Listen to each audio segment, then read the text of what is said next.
আরে কিরে ভবেন দা, আরে আজকে না তোর বেটার রেজাল্ট রে? হ্যাঁ আজকে আমার বেটার রেজাল্ট মুই তো করবাং না রে।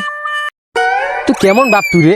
হ্যাঁ, বেটার আজকে রেজাল্ট, তোর তোর কোনো খোঁজ খবর নাই, এটা কি হয় কত? ইস, মেয়ের কিছুই জানো না রে। আরে বেটার রেজাল্টের খবরটা যায় নে, তাই যা যা। আচ্ছা তুই থাক, মই খবরটা নিয়ে আসিল চুম। ঠিক আছে, যা।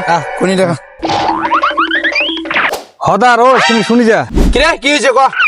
কিরে দা, তোর না বেটার রেজাল্ট আছে, খবর কি দেয়? আরে সবাই খালি বেটার রেজাল্টের কথা কয়, মুই জানো না।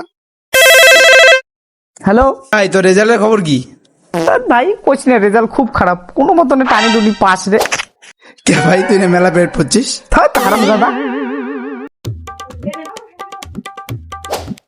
বাবু, ও বাবু, কি হয়েছে কি হয়েছে? কিরে তোর রেজাল্টের খবর কি?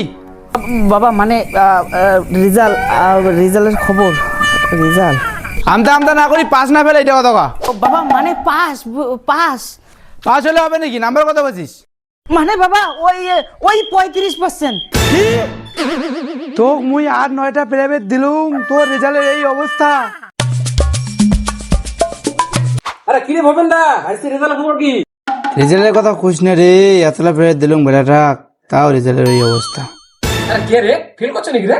না রে ভাই, ফেল তো করে নাই, কিন্তু ওই যে টানি টুনি পাস করছে। আচ্ছা ভবেন দা, ভাসতে খান দেখো তো খানি।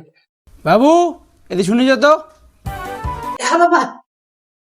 আচ্ছা ভাইস্তে, এদিকে শোনো তো খানি। কোন কাকা? আচ্ছা ভাইস্তে, তোমরা যে ওটা প্রাইভেট তুমি পারে গেলে ওটা দেখো, ওটা তোমরা কি টিউশন পড়েন নাকি? ও তুই তার মানে প্রাইভেটের কথা কয়া প্রতিদিন পারে যাস? আরাম দাদা।